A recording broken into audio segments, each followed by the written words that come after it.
மக்களை காப்போம், தமிழகத்தை மீட்போம் என்று ஒவ்வொரு நாளும் 3 தொகுதிகளை சுற்றி 170 சட்டமன்ற தொகுதிகளை சுற்றி கோடிக்கணக்கான மக்களை சந்தித்த மாபெரும் தலைவர் நம்முடைய அண்ணன் எடப்பாடியார் அவர்கள்.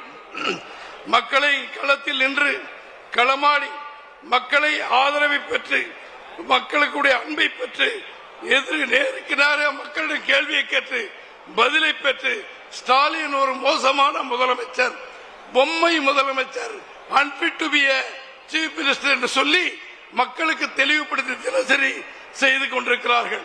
இந்த முறை அளப்பரியாத வெற்றியை நாம் பெற வேண்டும் என்று தினசரி எங்களை தூண்டிக் கொண்டிருக்கிறார்கள். அந்த வெற்றியை நாம் பெறுவதற்கு நமக்குள் அவன் பெரியவன் இவன் பெரியவன் என்று பார்க்காமல் நம்முள் ஒற்றுமையாகி யாருக்கு எம்எல்ஏ பதவி தகுதி இருக்கிறது என்று தெரிந்து மாண்புமிகு எடப்பாடியார் அறிவிக்கிற அந்த வேட்பாளர்களுக்கு ஒரு மனதாக நாம் வேலை செய்தால் நம்முடைய வெற்றியை எந்த கொம்பனாலும் தடுக்க முடியாது. நம்முடைய